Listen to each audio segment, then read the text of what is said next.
Assalamualaikum warahmatullahi wabarakatuh dan salam sejahtera. Sains tingkatan 4, kita akan pergi terus kepada bab 12, bab terakhir iaitu tenaga nuklear.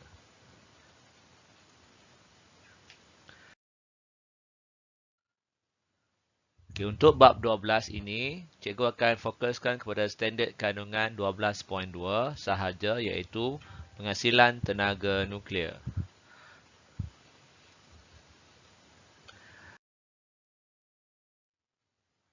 Baik, untuk standard pembelajaran bagi 12.2, yang pertama 12.2.1 memerihalkan penghasilan tenaga nuklear melalui pembelahan nukleus dan pelakuran nukleus.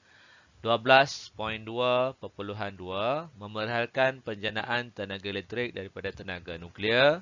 12.2.3 mewajarkan penggunaan tenaga nuklear bagi negara yang menggunakannya.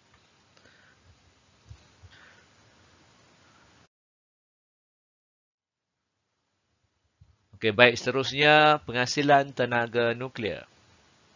Pertama sekali, pelajar atau murid perlu faham apakah itu tenaga nuklear. Tenaga nuklear ialah tenaga yang terhasil daripada tindak balas di dalam nukleus atom. Disebut sebagai tenaga nuklear. Tenaga nuklear dihasilkan melalui dua cara iaitu yang pertama ialah pembelahan nukleus dan yang kedua ialah pelakuran nukleus.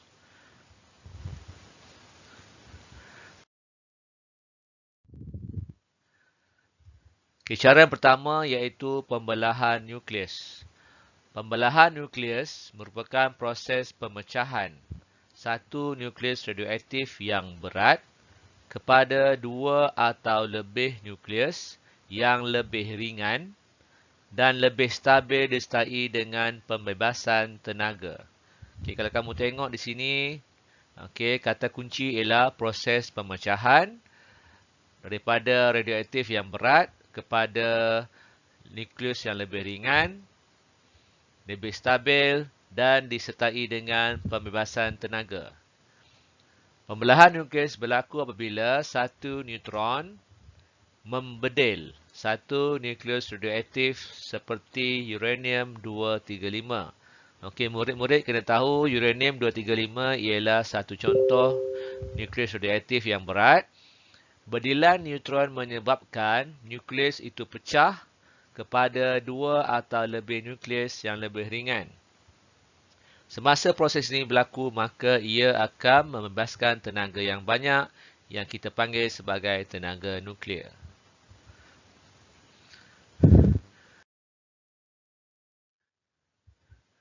Okay, seterusnya gambar rajah menunjukkan bagaimanakah proses pembelahan nukleus uranium-235 berlaku.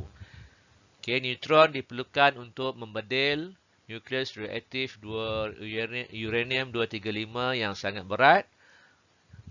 Maka ia akan terbelah kepada dua nukleus yang lebih ringan dan semasa pembelahan ini maka ia akan menghasilkan tenaga yang sangat banyak.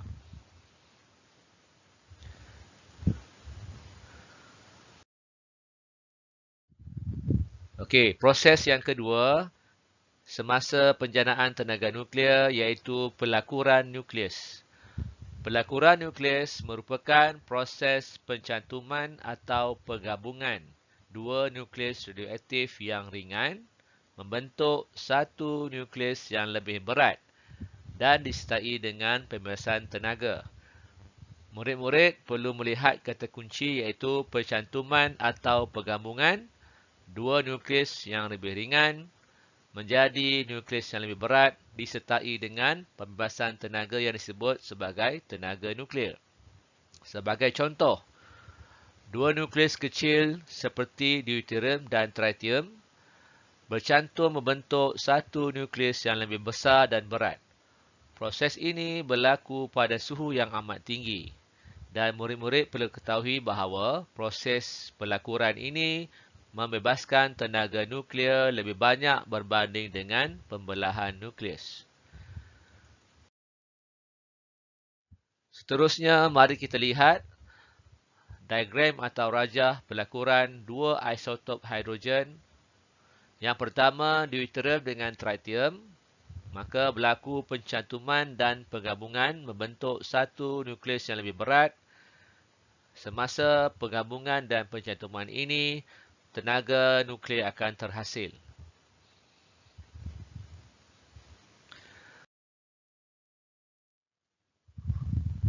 Seterusnya, setelah kita mengetahui bagaimanakah tenaga nuklear terhasil melalui proses pembelahan nukleus dan pelakuran nukleus, maka kita perlu tahu penjanaan tenaga elektrik daripada tenaga nuklear, bagaimanakah tenaga nuklear yang terhasil boleh digunakan untuk menjanakan tenaga elektrik. Bagi negara-negara yang maju dan moden, kebanyakan negara-negara ini menggunakan tenaga nuklear untuk menjana tenaga elektrik. Penjanaan tenaga elektrik ini memerlukan stesen janakuasa tenaga nuklear. Ia terdiri daripada reaktor nuklear dan penjana. Dalam reaktor nuklear, ia akan menghasilkan jumlah tenaga nuklear yang sangat banyak dan besar. Sebagai contoh dalam rajah, murid-murid tengok, ini adalah satu contoh reaktor nuklear yang terdapat pada sebuah negara yang mana ia boleh menjana tenaga elektrik.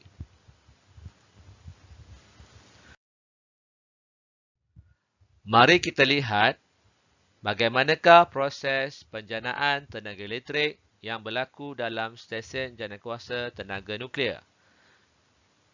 Baik, murid-murid, sila lihat rajah. Rajah ini menunjukkan bahagian reaktor. Bahagian ini mengandungi komponen seperti rod pengawal boron, moderator grafit,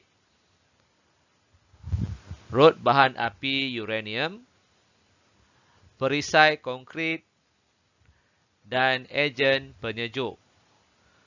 Okey, cikgu akan bincangkan bahagian ini dahulu. Yang pertama sekali, semasa berlakunya pembelahan nukleus bagi bahan radioaktif seperti uranium 235, tenaga nuklear yang sangat besar akan dihasilkan.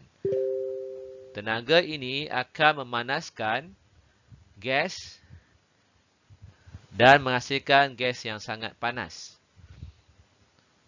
Okey, murid-murid, kita akan pergi pada slide seterusnya, di mana gas ini akan menjadi steam yang sangat panas.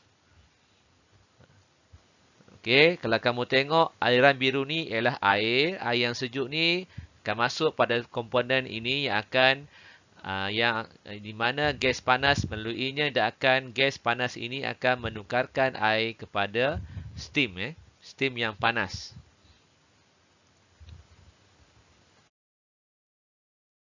Okey, seterusnya steam yang panas akan dialirkan kepada turbin. Steam ini akan memutarkan turbin. Seterusnya, magnet di dalam penjana diputarkan. Okey, bahagian penjana ini, apabila arus elektrik melalui proses aruhan elektromagnet, magnet yang berputar tadi akan menghasilkan arus elektrik. Seterusnya, steam yang panas akan dipam semula masuk ke dalam kondenser untuk tujuan penyejukan, di mana steam yang panas atau wap yang panas akan terkondensasi menjadi kepada air semula, dan proses ini atau kitaran ini berurang kembali.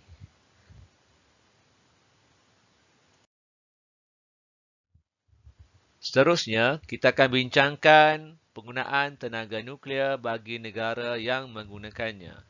Sehingga kini, kebanyakan negara-negara maju menggunakan tenaga nuklear sebagai pilihan sumber alternatif bagi menjana tenaga elektrik. Di sini terdapat beberapa sebab mengapa negara-negara ini memilih tenaga nuklear sebagai sumber tenaga negara mereka.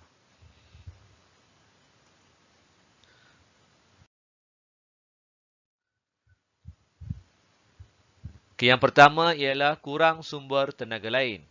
Kebanyakan negara-negara ini menggunakan tenaga nuklear kerana kurang sumber tenaga lain seperti arang batu dan petroleum. Maka, tenaga nuklear merupakan tenaga alternatif bagi menjanakan tenaga elektrik. Kos yang amat tinggi diperlukan jika mereka mengimport sumber tenaga ini daripada negara lain. Oleh itu, mereka menggunakan sumber tenaga lain seperti tenaga nuklear.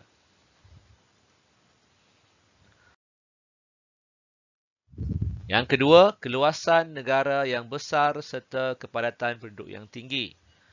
Sebagai contoh, negara China adalah sangat besar dan mempunyai kepadatan penduduk yang tinggi. Maka kuasa dan tenaga yang dihasilkan oleh tenaga nuklear cukup besar sehingga mampu untuk menjanakan tenaga elektrik ke seluruh negara mereka.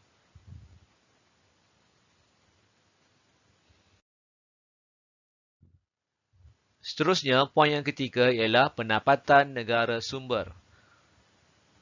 Reaktor nuklear di Slovakia mampu menghasilkan tenaga elektrik yang melebihi keperluan negaranya. Maka, negara seperti ini mereka akan membekalkan tenaga elektrik kepada negara-negara jiran dan ia dapat menjana keuntungan yang sangat-sangat lumayan.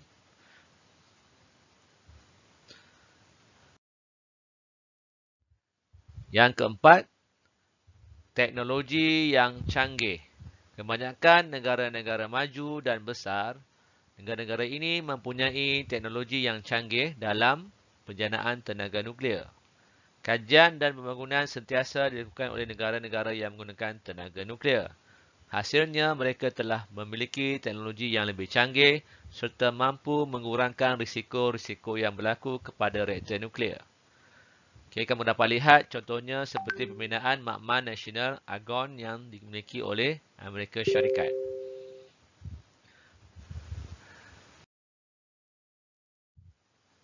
Baik, itu sahaja untuk sesi kita pada kali ini dan cikgu telah bincangkan mengenai standard kandungan 12.2 iaitu penghasilan tenaga nuklear.